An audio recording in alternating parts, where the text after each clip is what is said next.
I'm really excited to share with you some findings that really surprised me about what makes companies succeed the most, what factors actually matter the most for startup success. I believe that the startup organization is one of the greatest forms to make the world a better place. If you take a group of people with the right equity incentives and organize them in a startup, you can unlock human potential in a way never before possible. You get them to achieve unbelievable things. But if the startup organization is so great, why do so many fail? That's what I wanted to find out. I wanted to find out what actually matters most for startup success. And I wanted to try to be systematic about it, avoid some of my instincts and maybe misperceptions I have from so many companies I've seen over the years. I wanted to know this because I've been starting businesses since I was 12 years old, when I sold candy at the bus stop in junior high school, to high school when I made solar energy devices, to college when I made loudspeakers, and when I graduated from college, started software companies. And 20 years ago, I started Idea Lab, and in the last 20 years, we started more than 100 companies, many successes and many big failures. We learned a lot from those failures. So I tried to look across what factors accounted the most for company success and failure. So I looked at these 5. First, the idea. I used to think that the idea was everything. I named my company Idea Lab, and how much I worship the aha moment when you first come up with the idea. But then over time, I came to think that maybe the team, the execution, adaptability, that mattered even more than the idea. I never thought I'd be quoting boxer Mike Tyson on the TED stage, but he once said, "Everybody has a plan until they get punched in the face." And I think that's so true about business as well. So much about a team's execution is its ability to adapt to getting punched in the face by the customer. The customer is the true reality. And that's why I came to think that the team maybe was the most important thing.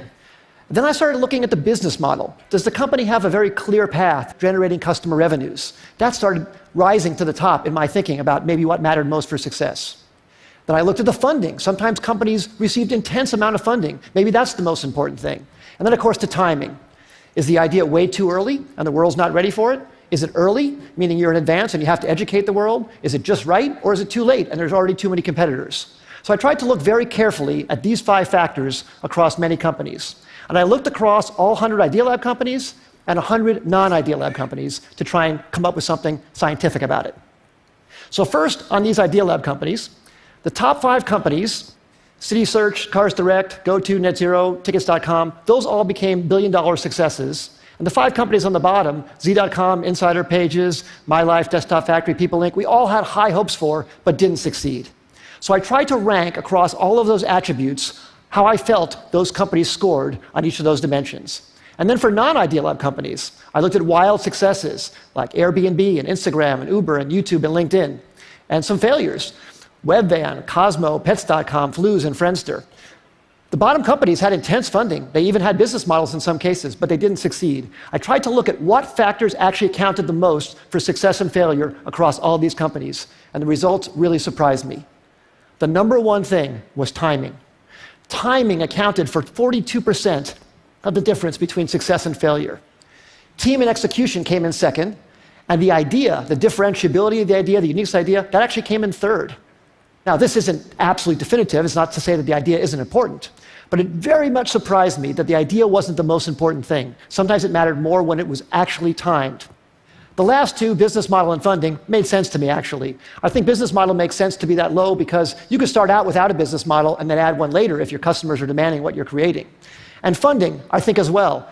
If you're underfunded at first, but you're gaining traction, especially in today's age, it's very, very easy to get intense funding. So now let me give you some specific examples about each of these.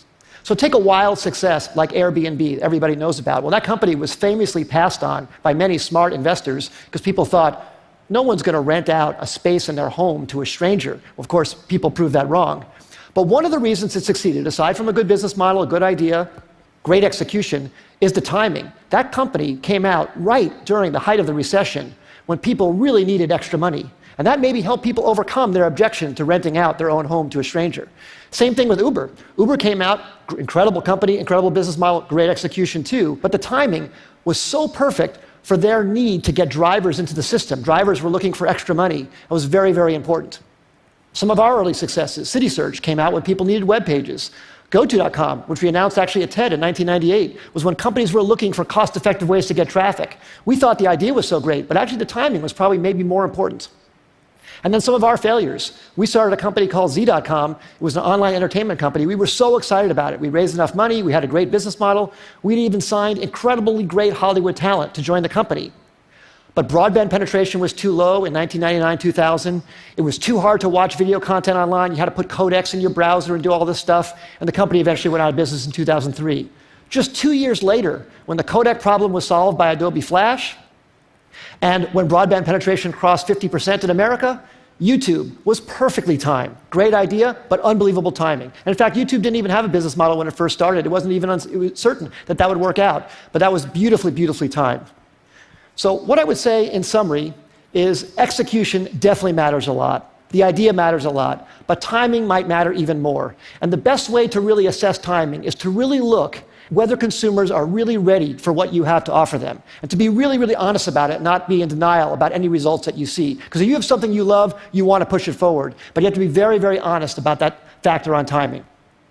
As I said earlier, I think startups can change the world and make the world a better place. I hope some of these insights can maybe help you have a slightly higher success ratio and thus make something great come to the world that wouldn't have happened otherwise. Thank you very much. It's been a great audience.